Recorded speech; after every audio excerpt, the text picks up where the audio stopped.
Friends, welcome to Aadish சமையல். இன்றைக்கி நம்ம கோதுமை மாவு வச்சு ரொம்பவே சூப்பரான வெங்காய சமோசா தாங்க பார்க்க போகிறோம். இது வந்து ரொம்பவே ஈஸியாக செஞ்சிடலாம். இப்போ எப்படி செய்கிறதுன்னு பார்க்கலாமாங்க.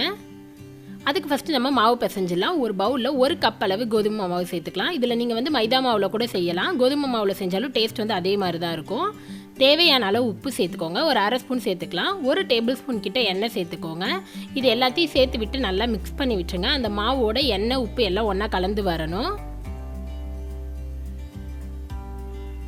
இப்போ நல்லா மிக்ஸ் பண்ணியாச்சு. இதோட கொஞ்சம் கொஞ்சமாக தண்ணி தெளித்து சப்பாத்தி மாவு மாதிரி நல்லா சாஃப்டாக பிசைஞ்சு எடுத்துக்கலாம். ரொம்ப கெட்டியாகவும் ரொம்ப தண்ணியாகவும் பிசையாதீங்க. மீடியமாக நல்லா சாஃப்டாக பிசைஞ்சு எடுத்துக்கோங்க. அப்போ தான் நமக்கு வந்து ஷீட் வந்து நல்லா கிறிஸ்பியாக கிடைக்கும்.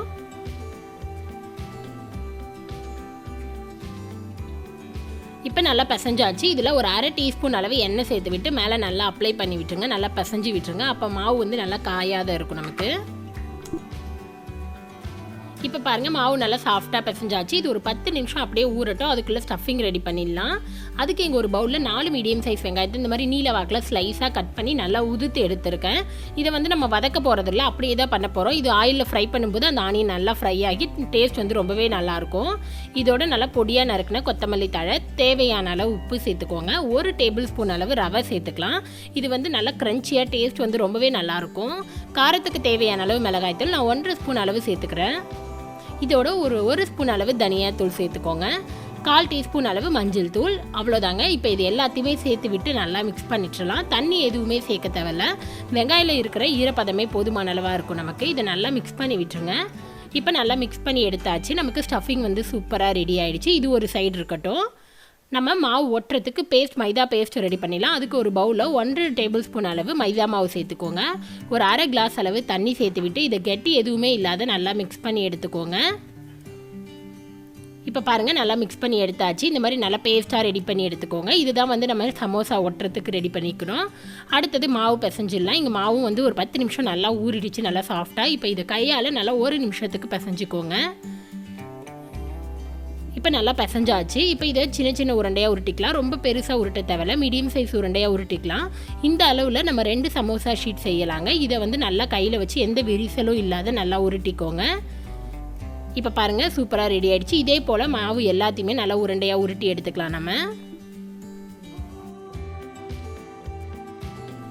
இப்போ மாவு எல்லாமே உருண்டையாக உருட்டியாச்சு. இங்கே ஒரு பிளேட்டில் கோதுமை மாவு எடுத்துருக்கேன். நம்ம உருட்டி வச்ச உருண்டையை இந்த மாதிரி கையில் லைட்டாக ப்ரெஸ் பண்ணி விட்டுட்டு கோதுமை மாவில் நல்லா பரட்டி எடுத்துக்கோங்க. அப்போ நம்ம தேய்க்கும் போது சப்பாத்தி கல்லில் ஒட்டாத இருக்கும். இப்போ ஒரு சப்பாத்தி கட்டையில் வச்சுட்டு இதை வந்து நல்லா தின்னாக தேய்ச்சி எடுத்துக்கலாம். எவ்வளோ மெலிசாக தேய்க்க முடியுமோ அந்த அளவு மெலிசாக தேய்ச்சிக்கோங்க. அப்போ தான் ஷீட் வந்து நமக்கு மெலிசாக இருக்கும். அப்போ சமோசா வந்து நல்லா கிறிஸ்பியாக இருக்கும். இப்போ இதை நல்லா மெலிசாக தேய்ச்சி எடுத்தாச்சு. நல்லா இந்த அளவு மெலிசாக தேய்ச்சிக்கோங்க. இப்போ இங்கே ஒரு தோசை கல் வச்சுருக்கேன். கல் சூடானதும் இதில் இந்த நம்ம ரெடி பண்ணி வச்ச சப்பாத்தியை போட்டுக்கோங்க. இது ஒரு 10 செகண்ட் வந்துட்டு இருந்தால் போதும். அந்த ஒயிட்டாக வரணும், அது பபிள்ஸ் லைட்டாக வரணும். குக்காக தேவையில்ல, அந்த ஈரப்பதம் மட்டும் போனால் போதும் நமக்கு. ஒரு 10 செகண்ட் 2 சைடு குக் பண்ணி எடுத்தாச்சு. இப்போ இதே போல் எல்லாத்தையும் ரெடி பண்ணி எடுத்தாச்சு. பாருங்கள், நம்ம எல்லா ஷீட்டுமே ரெடி ஆகிடுச்சு. இப்போ இதை வந்து நம்ம கட் பண்ணி எடுக்க போகிறோம்.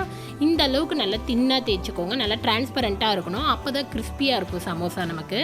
இப்போ இதில் ஒரு 6-7 ஷீட்டாக எடுத்து நம்ம கட் பண்ணிடலாம். சைடு எட்ஜஸ் எல்லாத்தையுமே கட் பண்ணிவிடுங்க. அப்போ நமக்கு மடிக்கும் போது நல்லா ஈவனாக இருக்கும் அந்த ஷேப்பு. ரொம்ப கட் பண்ண தேவையில்ல. இந்த மாதிரி லைட்டாக வந்து கொஞ்சம் ஈவனாக ஆக்குற மாதிரி கட் பண்ணி எடுத்துட்டா போதும்.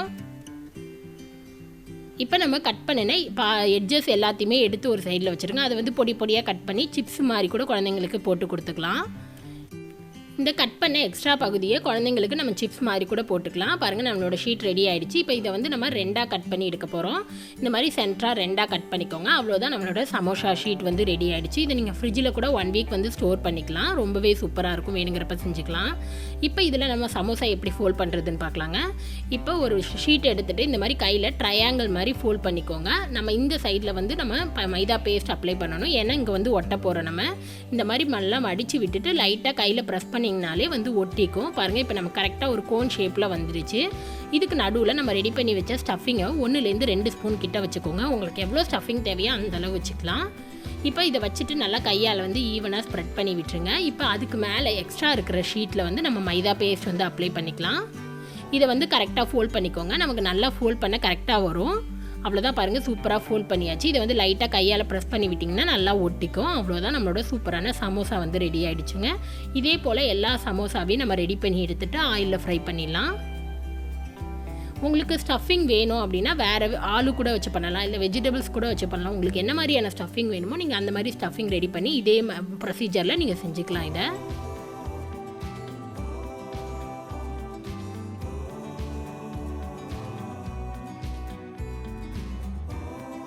இப்போ பாருங்கள், எல்லா சமோசாவும் ரெடி ஆகிடுச்சு. நம்ம ஆயிலில் ஃப்ரை பண்ணி எடுக்கிறது தான் வேலை. இப்போ ஆயில் வந்து சூடாகிடுச்சு.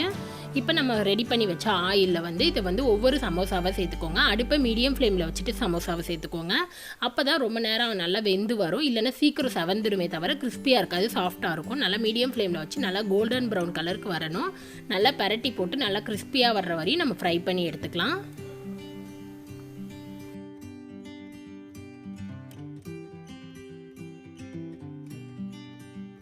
இப்போ பாருங்கள், நம்ம சமோசா வந்து நல்லா செவந்து வந்துருச்சு, நல்லா கிறிஸ்பியாக இருக்குது. இப்போ இது ஆயிலேருந்து தனியாக ஸ்ட்ரெயின் பண்ணிவிட்டு வேறு ஒரு பிளேட்டில் மாற்றிடலாங்க. அவ்வளோதான் நம்மளோட சூப்பரான அண்ட் கிறிஸ்பியான வெங்காய சமோசா ரெடி ஆகிடுச்சு. ரொம்பவே சூப்பராக இருக்கும். கண்டிப்பாக நீங்களும் ட்ரை பண்ணி பார்த்துட்டு எப்படி இருந்ததுன்னு மறக்காத கமெண்ட்டில் சொல்லுங்கள். உங்களுக்கு இந்த வீடியோ பிடிச்சிருந்துச்சுன்னா மறக்காத நம்ம சேனலை சப்ஸ்கிரைப் பண்ணிக்கோங்க. கூடவே இருக்கிற பெல் பட்டனை ப்ரெஸ் பண்ணுங்கள். அப்போ தான் நான் எப்போ வீடியோ போட்டாலும் நோட்டிஃபிகேஷன் வரும். நெக்ஸ்ட்டு ஒரு நல்ல ரெசிபியில் உங்களை பார்க்குறது வரைக்கும் பாய்.